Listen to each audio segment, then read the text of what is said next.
Como é que chama?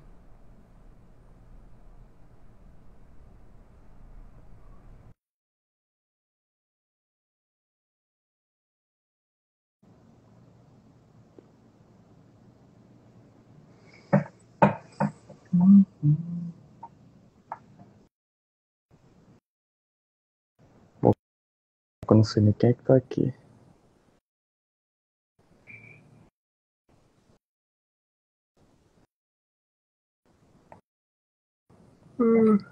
Jade,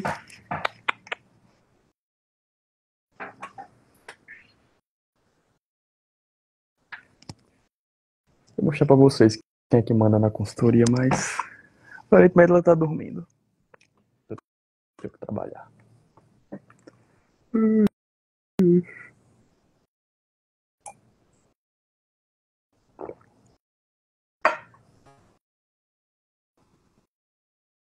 Meu patrão.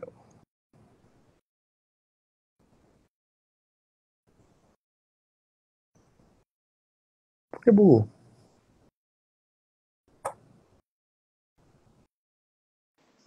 Agora foi. Sempre dá um bug nesse negócio de live impressionante. Tá me ouvindo bem? Tô te ouvindo, e você? Tudo em paz. Agora foi. Então Passou tá. aqui uns 10 minutos tentando aqui conectar. Agora. Começa? Vamos? Vamos lá. Só para quem não conhece, esse é Douglas, nutricionista, amigo meu há uns 3 anos que a gente faz trabalho junto. Bem, tem E 3 anos.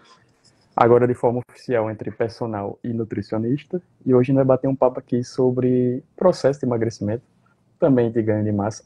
Então vai ser um papo bem produtivo para você que treina e quer melhorar a dieta, ou faz dieta, quer começar a treinar. Então, Luiz, primeiramente, vou conhecer já um pouco do teu trabalho, da tua metodologia e estilo. Como é que você enxerga a alimentação em si? Uma dieta, na verdade. Porque tem gente que considera, por exemplo, que dieta é deixar de comer fast food, deixar de comer besteira, cortar tudo de uma vez, uma parada bem mais, vamos dizer, não queria usar extremista, mas muito mais radical. E tem gente que segue uma dieta mais flexível, comendo chocolate no dia a dia, esse tipo de alimento. Como é que você enxerga que deve ser uma dieta? Como é o que você entende a nutrição em si? Pois bem, hoje o meu foco principal é relacionado à parte de estética, então envolve tanto o processo de emagrecimento quanto o ganho de massa muscular. Mas com o passar do tempo, eu fui mudando a minha visão sobre alimentação e também a minha conduta profissional. Então hoje eu gosto de pontuar a seguinte questão: eu acho que o mais importante do que aquilo que você come é a forma com que você enxerga a comida. Esse é o ponto principal, né? Então tudo está ligado a comportamento. Recentemente eu me especializei, né, na área de nutrição comportamental, então eu tento trazer um pouquinho disso para a parte de estética e performance também, né? Então hoje eu não sigo uma conduta rígida, então eu falo que cada paciente tem a sua dieta específica, porque eu levo em consideração a rotina, desde gostos, né? Então tem pessoas que vão aderir melhor a um planejamento mais flexível inicialmente, tem outras pessoas que têm um resultado melhor, têm uma conduta mais rígida, porque aquela pessoa que talvez não lida bem com flexibilidade, ela sabe que ela vai se auto-sabotar. Então a gente já consegue ir um pouquinho mais além. Então eu olho praticamente primeiro o lado comportamental para depois decidir ali uma conduta alimentar, suplementação, enfim, junto do paciente. Então acho que esse é o caminho que a gente, como profissional, precisa olhar, né? Sair um pouquinho ali da parte de fisiologia, é óbvio que isso importa, mas antes mesmo entender o lado comportamental do meu paciente. Justo. Quando você fala desse lado comportamental, por exemplo, entra muito no que a gente pensava antes de usar dia do lixo ou refeição livre. Como é que você enxerga isso dentro de um processo de aderência ali do paciente na dieta? É válido usar? Qual é a hora de usar? Qual é a hora que você não deve usar? Como é que você faz isso com seus pacientes? Eu considero importante justamente do ponto de vista psicológico. Então, assim, geralmente como a maioria das pessoas carrega esse hábito de comer algo no final de semana ou numa sexta-feira, geralmente eu determino um desses dias para que ela possa comer algo fora da dieta. Mas aí entra o seguinte detalhe: como que eu vejo essa refeição? É uma recompensa por seguir a dieta de segunda a sexta? Ou eu entendo que eu posso comer aquilo que eu gosto, mas dentro de uma frequência, uma quantidade a ser respeitada? Então, eu acho positivo, né, da questão de adesão. Muitas vezes a pessoa tem uma adesão a longo prazo, comendo algo fora no final de semana, mas desde que ela entenda que aquilo não é uma recompensa, e sim algo que pode fazer parte do estilo de vida dela. Entende? Já Perfeito. tem casos que, por exemplo, se eu coloco uma refeição ali no final de semana, a pessoa tem dificuldade, porque ela ainda entende aquilo como uma recompensa. Então, ela faz uma refeição, ela já tem dificuldade de voltar para a dieta. Então, ela acaba tirando o final de semana livre. Então, nesse caso, talvez seja melhor eu reduzir a frequência, seja a cada 15 dias, e ir trabalhando esse ponto com ela. Né? Então, por que você tem essa dificuldade? Né? Você está comendo em exagero, por qual motivo? Como que você vê essa refeição? Então, no geral, a maioria tem uma boa adesão uma vez na semana. Eu acho isso válido pensando a longo prazo, né? Perfeito, porque tem muita gente, inclusive, quando se popularizou esse meio do bodybuilding, de fazer dieta, de treinar pesado para ganhar massa, por exemplo, ou emagrecer, do pessoal usar dia do lixo, e era geralmente sexta ou sábado, sendo que quando você faz isso rotineiramente, muita gente não tem próprio controle de fazer ali só uma refeição programada e fora da alimentação. O cara vai e ele chuta o balde durante os 3 dias, e aí quando ele vai, chega na segunda, quer recomeçar esse processo de fazer dieta. Se você fizer dieta de segunda a sexta, e você chutar o balde da sexta de tarde para até a segunda, muito dificilmente isso no longo prazo vai lhe trazer um resultado, não é? Tipo, como é que você enxerga esse lance de fazer dieta segunda, sexta e final de semana chutar todo o pau da barraca? Não, exatamente. Cai muito naquela questão de percepção de esforço, né? Então a pessoa ela acha que está se alimentando bem, né? Ela segue ali direitinho de segunda a sexta, mas segunda a sexta entre aspas, né? Segunda a quinta. Porque tem casos que sexta-feira já começa o portal do final de semana. Então, assim, se a gente soma sexta, sábado e domingo, poxa, essa caloria ela vai prejudicar em excesso a longo prazo. Ela pode anular o processo de emagrecimento, isso é muito comum. Né? Então, eu tenho que trazer isso na prática. O que, que significa essa saída para ele? É aquela recompensa imediata. A dieta ela é uma recompensa tardia. Para eu ter um resultado, isso vale na academia também, eu tenho que sustentar isso por um certo tempo. Então, é mais demorado. Então, ela sai ali da dieta, ela come um hambúrguer, uma pizza, ela já se sente recompensada. Então ela começa a calcular, poxa, eu me privo, eu tenho desconforto ali durante a semana, só que eu não tenho resultado. Então eu vou abrir mão aqui que eu já tenho uma recompensa imediata. Então por isso que muitas pessoas têm dificuldade de manter um esforço, uma dieta a longo prazo, justamente por ainda assim buscar através da comida essa fonte de recompensa rápida. Né? Aí o profissional precisa ter clareza. Então assim, você está disposto a abrir mão inicialmente dessa recompensa rápida para atingir um resultado maior, só que futuro? E dentro disso eu procuro trabalhar alguns aspectos. Aí vem a questão da flexibilidade. Eu consigo encaixar uma refeição num sábado, num domingo. Né? O problema é que existe muito o comportamento do tudo ou nada. Então tem pessoas que saem da dieta um dia, aquilo já é motivo para ela não voltar mais. Poxa, já que eu saí, então eu vou chutar o balde, na segunda eu recomeço. E daí aquele ciclo da frustração. É a segunda da dieta, até o final de semana que eu chuto o balde. E a pessoa passa assim durante anos e não tem resultado. Isso quando ela se mantém recomeçando, porque tem gente que dá uma chutada nessa do balde e, eu não tive resultado, então não vou recomeçar. E aí essa pessoa demora meses para de novo tentar fazer um ciclo de dieta e de treino, e aí não entende por que não consegue resultado, sendo que é muito mais simples, inclusive é algo que eu passo bastante para os alunos que entram aqui na consultoria, que é, no início, tudo bem se perder treino, tudo bem você, se você estiver fazendo dieta, você furar aqui e ali, contanto que você tenha consciência disso, que você está passando por um processo e que você vai fazer pequenos ajustes ao longo do tempo. E como você disse, a gente é bem imediatista hoje em dia, a sociedade. Então, você começou a dieta e começou a treinar hoje, você quer daqui a uma semana ter perdido 2 quilos, você quer resultado rápido, sendo que é um processo para você fazer isso, se tornar uma rotina, se tornar um hábito e se fazer a longo prazo. E a gente sempre vai, enquanto quiser viver bem com saúde, vai precisar treinar, vai precisar fazer uma atividade física, vai precisar comer bem. Então, se a gente vai viver, digamos que a expectativa de vida do brasileiro é 70 e poucos anos, até 70 e poucos anos, porque você hoje com 20, 30, tendo aí não sei quantas décadas para frente, vai achar que você vai fazer isso por 3 meses e nunca mais. Então é por isso. Por isso que o treino tem que se adaptar à rotina. Por isso que a dieta tem que se adaptar à rotina. Sendo que o pessoal não entende, eles querem tudo para ontem. E entrando nessa parte de falando para ontem, quando você está num processo de emagrecimento, existe ali um limite de quantos quilos você consegue perder nas primeiras semanas, porque a gente sabe que no início a gente perde peso rápido e que nem tudo é peso de gordura.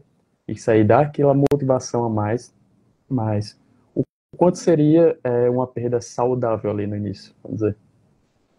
Isso vai depender muito do caso. Por exemplo, indivíduos em estágio de obesidade, obviamente, como ele tem um peso corporal acima, a perda inicial é maior. Então, assim, o que o nutricionista calcula em média? Uma perda de meio quilo de gordura por semana nos primeiros meses. Porém, como você mesmo disse, eu não acabo perdendo só gordura. Eu vou ter redução de água, proteína muscular, que faz parte do processo. Então, talvez no final do mês essa perda ela seja maior. Já em casos de pessoas, por exemplo, que não têm a necessidade de perder muito peso, se encontram em estágio de sobrepeso inicial, talvez a perda seja menor justamente pela necessidade. Não tem por que ela perder tanto peso. E somado à atividade física, você pode falar bem, porque a gente já entra na prática de exercício, ocorre um processo no qual a gente chama de recomposição corporal. Então a pessoa ela perde gordura e ganha massa muscular. Então na balança, muitas vezes, a perda de peso é menor do que a esperada ou ela simplesmente não ocorre na balança. O peso ele se mantém estável. Mas na composição corporal, ela perde gordura. Isso eu faço questão de explicar em consulta, porque a gente sabe que as pessoas elas têm a tendência de olhar só para a balança. E muitas vezes a balança Exato. não é o melhor parâmetro. E elas Isso acabam é algo se que eu frustrando, falo não é verdade? bastante pro Exato. pessoal que entra aqui, principalmente no início, porque tem gente que vai na balança e, eu perdi 1 quilo, eu perdi meia grama, 500 gramas, e aí acha que não está tendo resultado, mas quando vai ver, ela perdeu quilos de gordura e ganhou ali considerável de massa magra, que a gente sabe que no início você consegue ganhar bem. Então, se você olhar só a balança como parâmetro, você vai ver que não é tão confiável assim. Pois tem que usar fotos, tem que usar avaliação física, seja por dobras ou bioimpedância. Você precisa de uma forma de medir ali aquele progresso. Porque, como você disse, tem a recomposição corporal. E se a pessoa tiver consciência disso, e, claro, tiver o mindset voltado para médio e longo prazo, ela vai saber que ela está progredindo, que ela vai estar fazendo tudo certinho.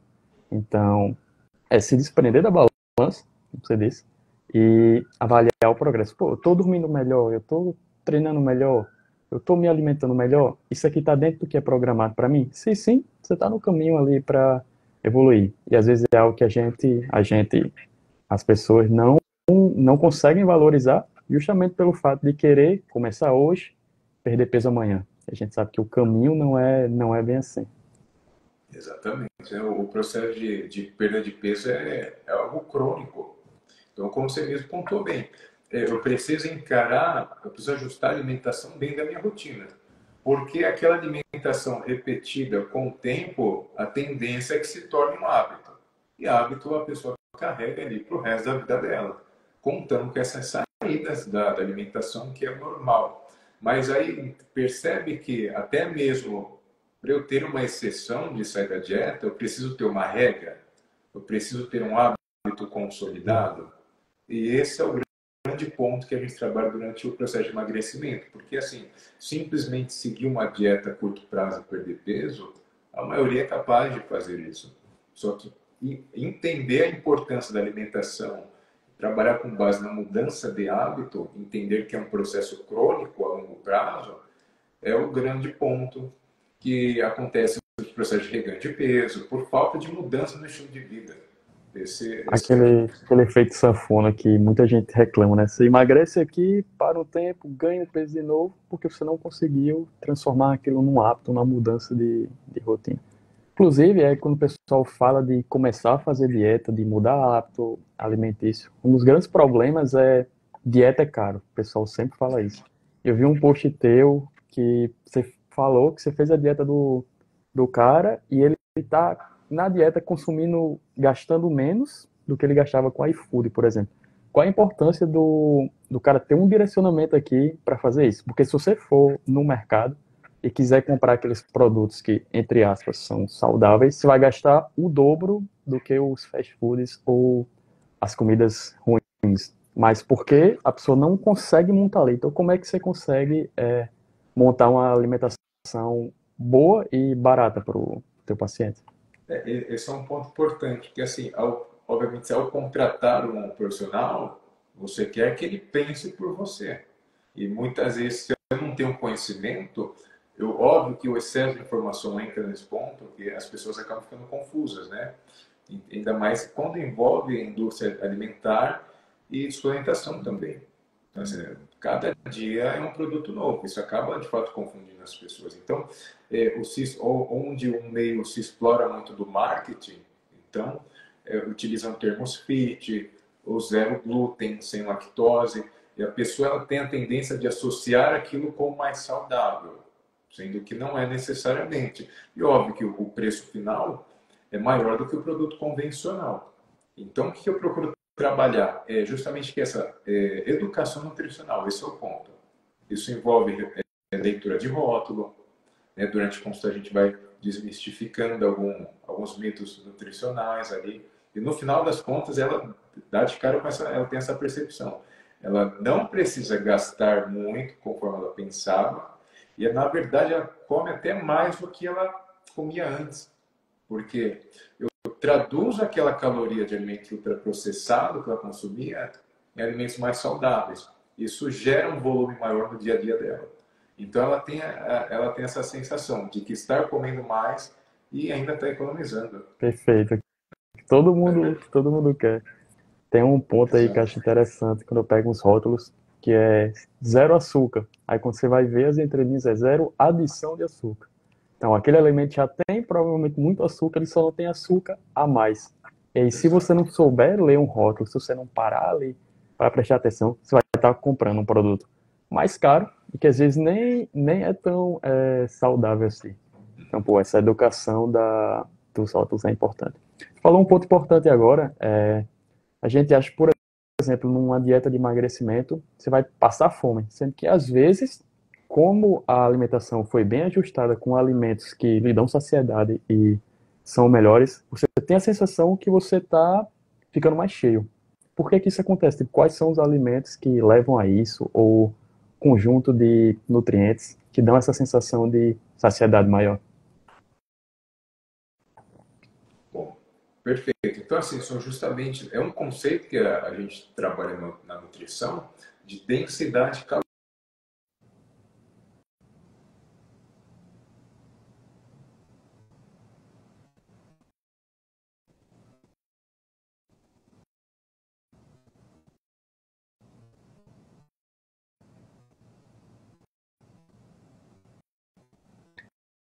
Eu acho que agora o teu áudio mutou.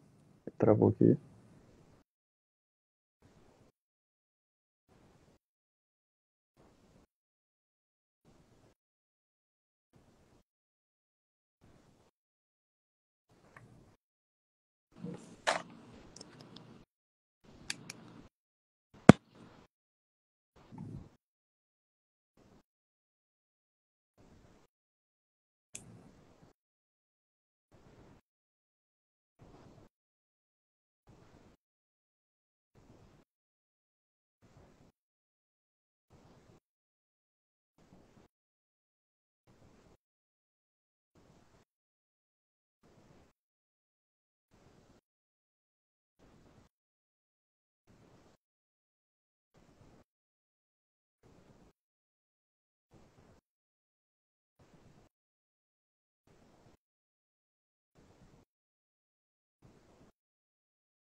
Deu uma bugada no teu áudio. Eu não tô ouvindo mais. Tá me ouvindo? Não.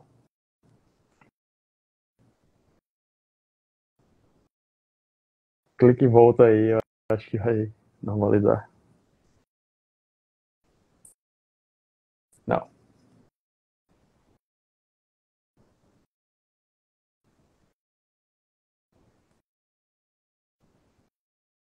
Ainda não. Clique para sair e volte. Aí eu acho que funciona. Manda convite.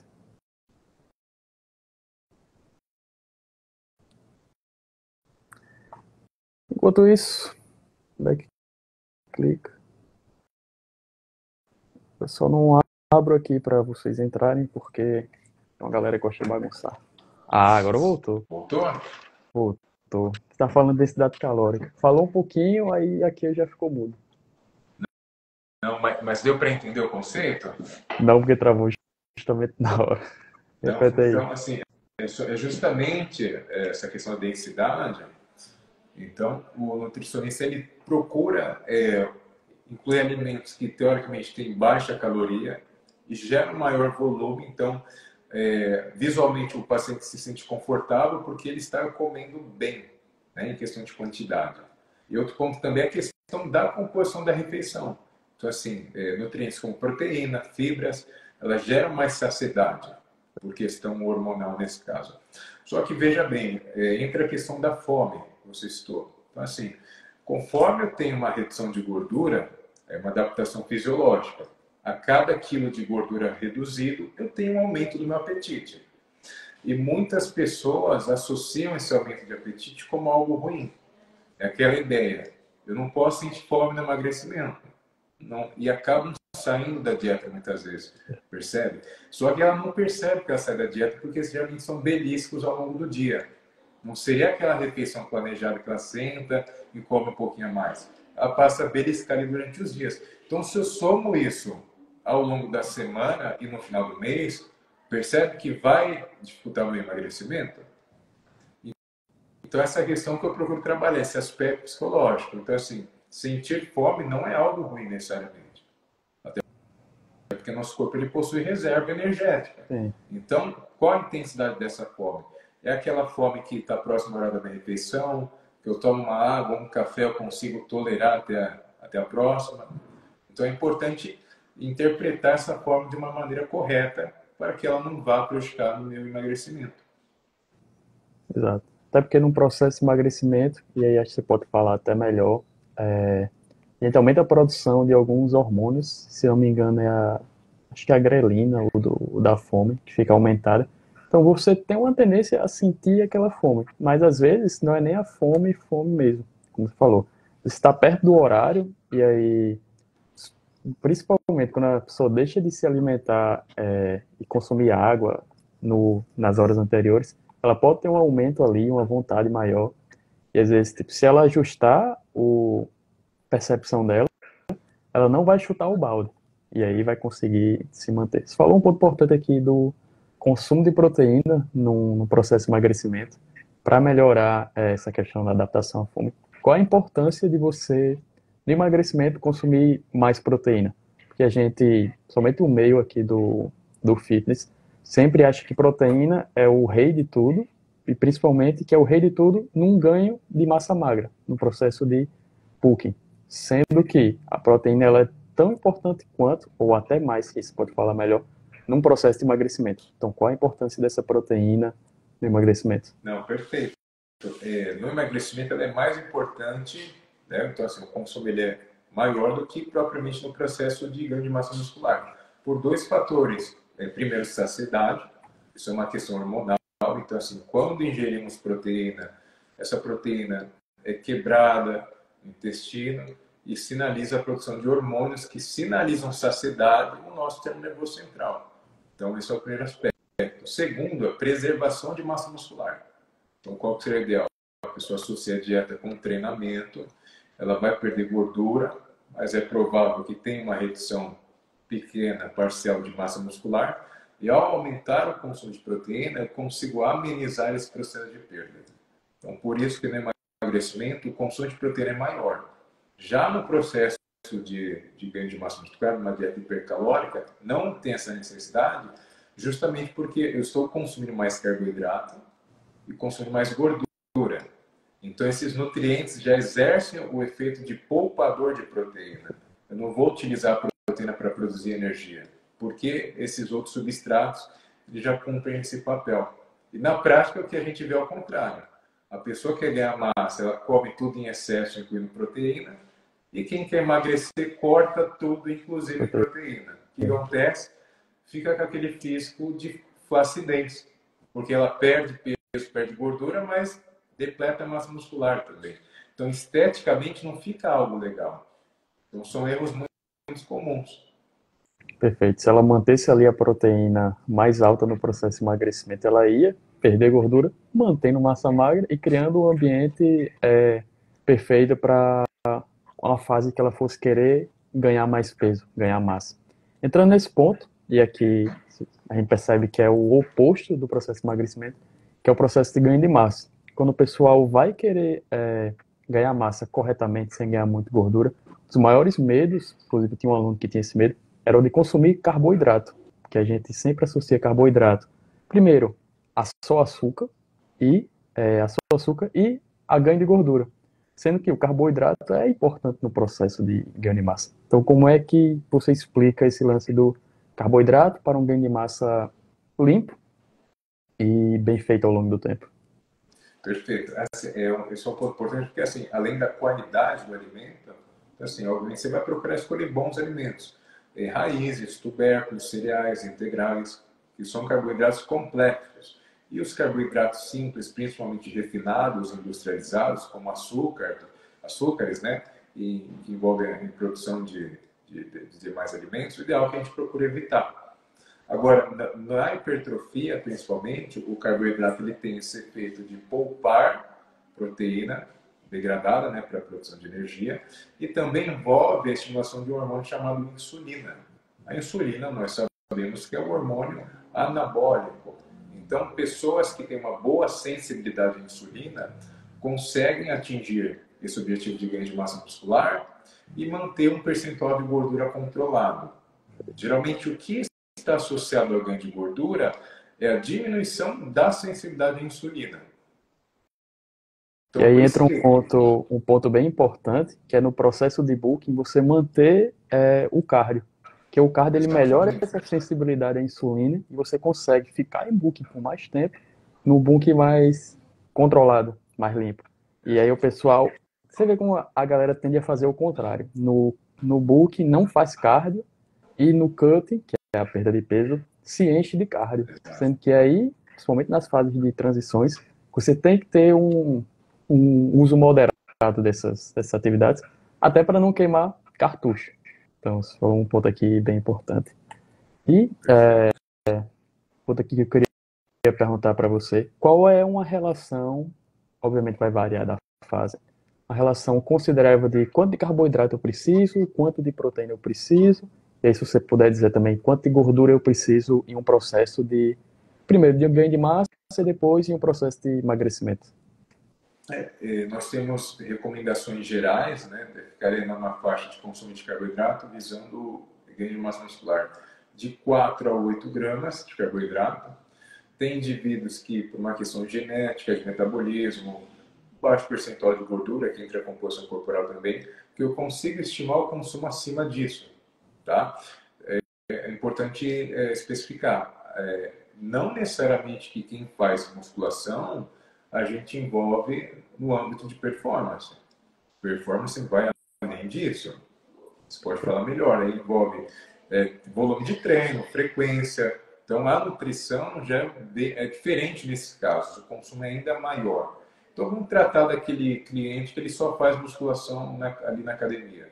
De 4 a 8 gramas de carboidrato é um bom consumo. E proteína ficaria em torno de 1,5 a 1,8. Já no emagrecimento seria o contrário. Geralmente, como eu restringo caloria, eu acabo reduzindo mais carboidrato. Então, eu poderia trabalhar na faixa de 1 a 3 gramas de carboidrato e proteína, preferencialmente, de 2 a 2,5. gramas dentro de quilo corporal. E gordura ficaria na faixa ali de 0,5 a 0,8. Então, basicamente, carboidrato e proteína são os principais elementos que nós manipulamos a depender da fase e objetivo do paciente. Perfeito. E aí, você falou bem, no ganho de massa você aumenta um, diminui outro, no emagrecimento você faz o contrário, sendo que existe uma fase de, vamos dizer, transição entre um e outro, eu acredito. Você não chega e, vou começar a emagrecer agora, vou cortar tudo.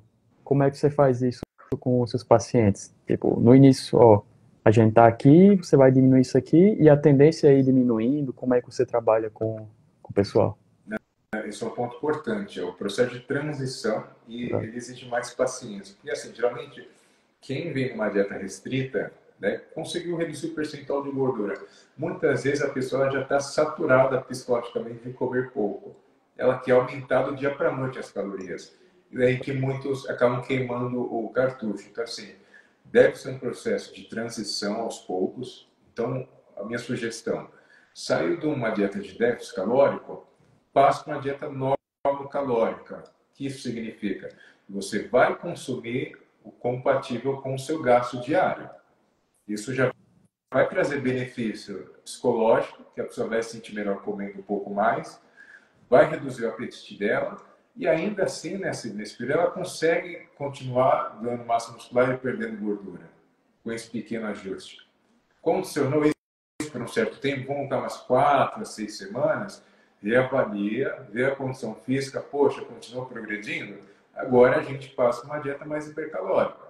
Aí são números ali estimados, de 500 a 700 calorias de acréscimo que eu poderia fazer nessa fase. Então, tudo é bem pontuado, né? Cada estágio tem o seu tempo pré-determinado. E é nessa hora que muitas pessoas têm dificuldade, porque querem acelerar o resultado, né? E acabam, muitas vezes, o que ela perdeu anteriormente, ela ganha nessa troca de dieta. Perfeito. Entrando aqui num ponto ainda que deveria ter perguntado no início, acabei esquecendo. Existe alguma parte assim do dia onde vale a pena você consumir aquele carboidrato mais rápido? Por exemplo, um chocolate antes do treino ou depois do treino. Eu sempre tive essa dúvida de, o carbo mais simples, ou aquele mais ultraprocessado ali que eu for usar, um chocolate, por exemplo. Eu uso ele antes de treinar para me dar energia, ou eu uso ele depois de treinar para aumentar ali a insulina e eu ter uma captação maior de nutrientes? Qual é o horário assim que seria mais ideal para esse tipo de alimento? Eu sou meio contra essa ideologia, né? Eu sou nutrição raiz. Quer comer carbo simples? Come fruta, suco. Vai muito assim do hábito que a pessoa já carrega. Então, talvez aquela pessoa que ela tem uma alimentação que não é muito regrada, ela inicia o acompanhamento, por uma certa flexibilidade, pensando em aumentar a adesão dela, eu posso manter esse alimento, só que incluindo um horário estratégico, antes do treino ou após. Nesse caso, eu acho válido. Agora, quando a pessoa ela não tem um hábito e simplesmente consumiu por moda que ela viu na internet, eu já não acho interessante. Porque, assim, vai depender muito, que você vai poder complementar, da intensidade do treino dela.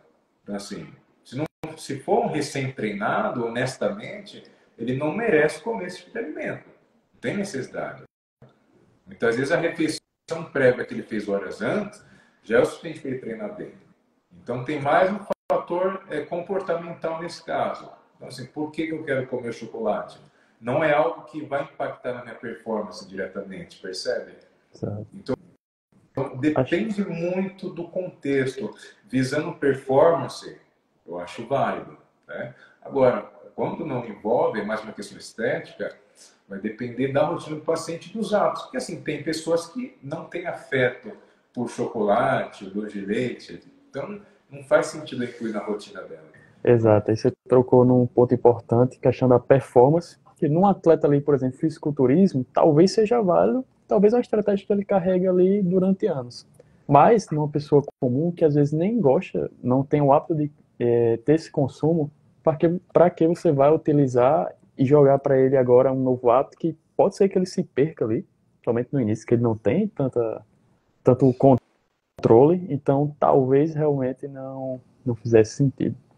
Pensando nessa parte de performance, e é uma dúvida que o pessoal sempre tem, se eu vou treinar de manhã cedo, eu vou treinar em jejum, o que é que eu deveria fazer no dia anterior para que esse meu treino em jejum seja proveitoso, para que eu tenha energia ali para a sessão? Perfeito. Aí tem um ponto importante. Nesse caso, o que seria ideal é reforçar minha refeição do dia anterior. Então, no caso, um jantar ou uma ceia, já teria que aumentar o meu consumo nesse dia. Porém, tem pessoas que não se adaptam bem treinando em jejum.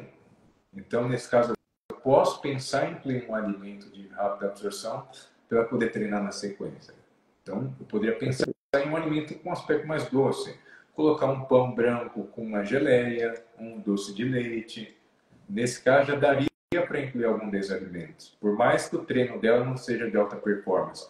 Mas é mais uma questão de percepção de esforço. Ela vai comer algo rápido que vai dar um pico de energia para ela. Então, Perfeito. talvez no jejum é algo que seja mais válido incluir um desses alimentos. Show. E, inclusive, essa parte beleza, você vai treinar em jejum ou você vai comer rápido ali? Na noite anterior você aumentou o consumo calórico ali. Tem gente que acha que por comer de noite, é, vai engordar, vai ser pior para um emagrecimento ou algo do tipo. Qual é a real explicação para isso? Tipo, é ou não é? Ou não faz diferença o horário que você come, principalmente você vai dormir depois? Qual a explicação para isso? É e não é. Porque assim, a caloria ela é o mais importante, a quantidade calórica que você consome.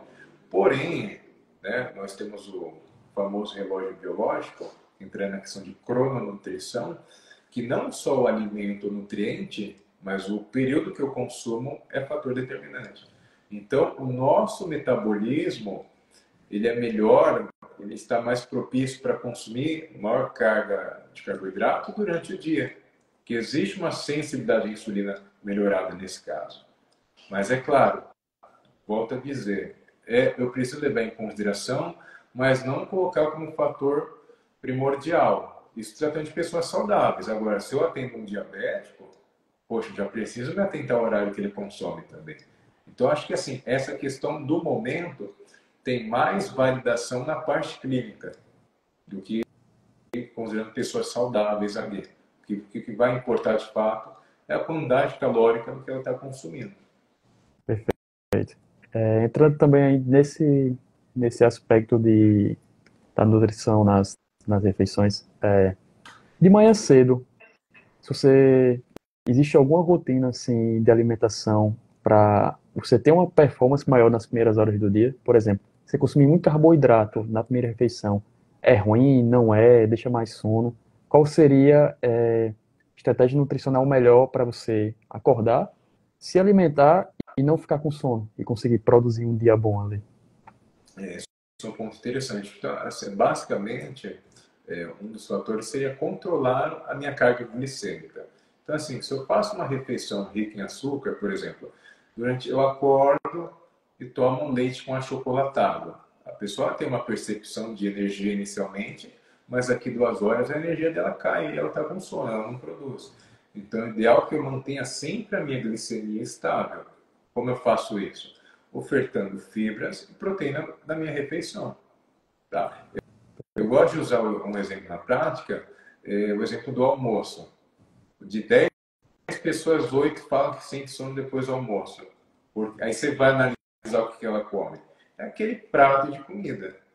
Então, assim, a quantidade também influencia. Né? Então, isso é Perfeito. muito interessante. Porque a performance, obviamente, ela não está em relação à sua performance física. Tem aspectos cognitivos que influenciam, como concentração, raciocínio, memória. E isso está diretamente ligado à nutrição também. Perfeito. Falando principalmente essa questão do sono e da disposição.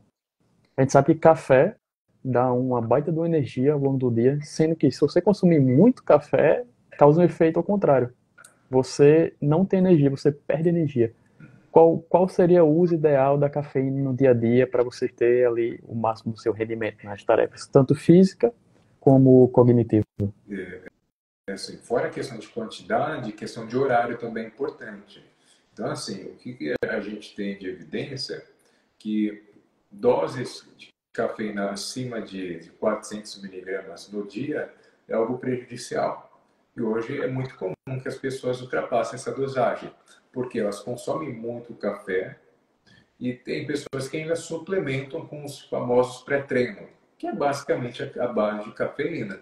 Então, ela acaba criando uma certa tolerância, percebe? Então, para que ela consiga novamente ter a sensação do benefício, ela precisa cada vez mais aumentar a dosagem. E daí entra na questão de dependência também. Para quem não sabe, é possível criar dependência de cafeína, porque ele é um estimulante. Por mais que seja algo natural, a gente entra naquela falácia do natural e do industrial. O natural em excesso também é prejudicial. Tá? Exato. Então, basicamente, a cafeína ela se liga no receptor de adenosina, então ela mantém o nosso alerta, porém existe uma meia-vida. Passado esse efeito, ela cai. E daí já vem aquela sensação de cansaço acumulado.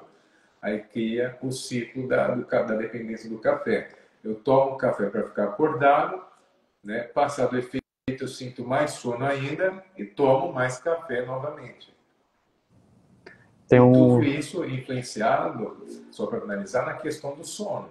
Porque assim, a pessoa passa o dia inteiro tomando café, chega à noite, ela não, por mais que ela esteja cansada, ela não consegue dormir. É mais um agravante. por isso que eu vejo bastante o pessoal recomendando não fazer uso da cafeína de 4, 5 horas em seguida, para não atrapalhar o sono por essa questão da minha vida. Você entrou num ponto importante aqui, que é dependência do café. Inclusive, acho que muita gente que deve estar aqui já deve ser dependente ou já passou por um processo desse. É um alimento que a gente usa muito aqui no Brasil. Qual é o que a gente deveria fazer para diminuir essa dependência, para fazer com que os receptores voltem ali a ser o início? Como é que a gente faz essa diminuição ao longo do tempo? Porque a gente sabe, se você toma muito café hoje e amanhã você acorda e não vai querer tomar café, você vai conviver com dor de cabeça, por exemplo. Então, como é que a gente faz esse corte progressivo para não ficar tão dependente assim do café? O ideal seria justamente não atingir essa saturação. Né? Então, assim, não ter momentos de maior consumo. Vamos pontuar em questão de quantidade, algo mais didático, assim, 3 xícaras de café no dia é uma quantidade razoável, você já vai ter os benefícios e não vai entrar nessa questão da saturação. Então, as pessoas podem adotar essa orientação de 3 xícaras de café no dia, no máximo. Quando eu falo xícara, é aquela xícara de 160 ml, porque tem pessoas que tomam em caneca 250. A maioria. Então já não vale essa recomendação. Tá? Então, assim, justamente pequenas quantidades. Agora, para quem já atingiu esse nível de exposição, o que eu recomendo? É algo que vai dar um desconforto maior no início, só que uma forma de voltar mais rápida. É ficar um período sem consumir, fica 1, 2 semaninhas sem beber café ou suplementar cafeína, depois você volta a reintroduzir. Percebe? Só que qual que é a questão? A pessoa já se antecipar, entender que ela vai se sentir desconfortável, vai ter queda de rendimento inicial, mas só que da mesma forma que ela se habituou com o consumo, ela consegue se habituar sempre. E voltando a reintroduzir, ela consegue atingir novamente os benefícios, né? Isso foi algo que eu fiz uma vez em 2022. Percebi que eu estava muito viciado em café. Acho que eu tomava umas 6 xícaras. E aí eu passei uma semana sem. Os 3 primeiros dias era dor de cabeça, indisposição. Mas depois, tipo, consegui voltar a render. E até na hora que eu voltei a tomar café, o café parecia bem mais forte com menos dose. Então realmente causa todo esse processo. E nessa época, inclusive, eu sentia que o rendimento do treino diminuía, porque eu estava viciado a tomar o café antes do treino. E nisso, qual seria uma estratégia que o cara poderia utilizar de pré-treino que não envolvesse cafeína para ele ter um rendimento ali no treino? Tipo, existe algum suplemento que ele poderia utilizar ali para manter um treino bom, mesmo sem o uso do café? Suplementos a base de carboidrato. Né? Quando eu falo em performance, eu preciso de energia. Energia, principalmente no treino de força, a maior parte é derivada através de consumo de carboidrato. Agora, na questão de estimulantes, suplementos que poderiam substituir a cafeína, carece muito de evidência.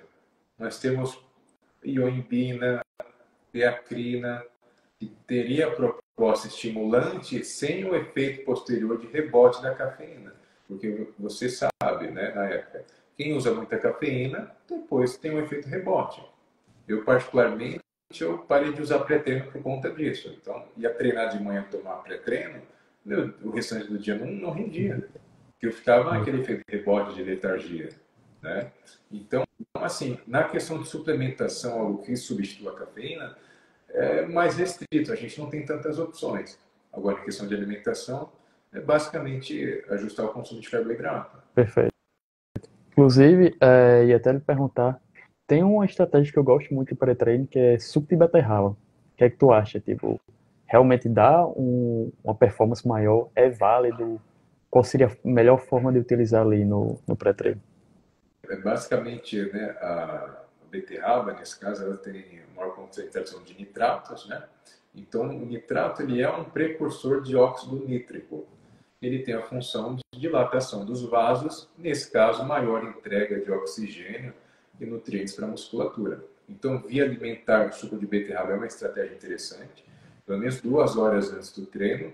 E na questão de suplementação, nós temos alguns precursores. A beta-alanina, né? Nesse caso, perdão, falei errado, a citrulina e a arginina. A citrulina não tem maior evidência no caso da arginina, porque parte da arginina é degradada no intestino, então não vai chegar até a porção final da musculatura. Então, se fosse para investir algo, poderia investir em citrulina sim. Ou até mesmo suplementação de nitratos isolados, é um pouco mais difícil de achar, mas acaba cumprindo essa proposta também. E ele perguntar sobre a arginina, porque é um suplemento que a galera, as empresas vendem muito, com essa promessa de, ó, você vai tomar aqui e você vai ter mais pump, mais desempenho, sendo que para o uso da arginina, pensando nisso, é uma dose muito alta, e mesmo assim não é uma evidência tão comprovada como a citrulina, por exemplo. Então, às vezes você está só queimando dinheiro ali, podendo pegar um suplemento melhor. Entrando nessa parte de suplemento e pré-treino, uso de beta-alanina, você acha que é válido para todo tipo de treino, para todo tipo de objetivo? Dá resultado mesmo? Um suplemento comprovado? Como é que você enxerga a beta-alanina? A beta-alanina, assim, como em teoria ela retarda a fadiga muscular, ela seria melhor aproveitada em treinamentos em séries, né, de exercícios de longa duração. Então, supondo que o aluno ele esteja treinando numa zona de repetição de 20 a 30 repetições. Nesse caso, a beta-alanina vai ajudar ele. Agora, se ele faz uma série de 8 a 10, não seria o suficiente para ele atingir o benefício da suplementação. Percebe? Então vai depender muito do treino. Esse é até interessante, por isso é importante alinhar a figura do nutricionista com o personal.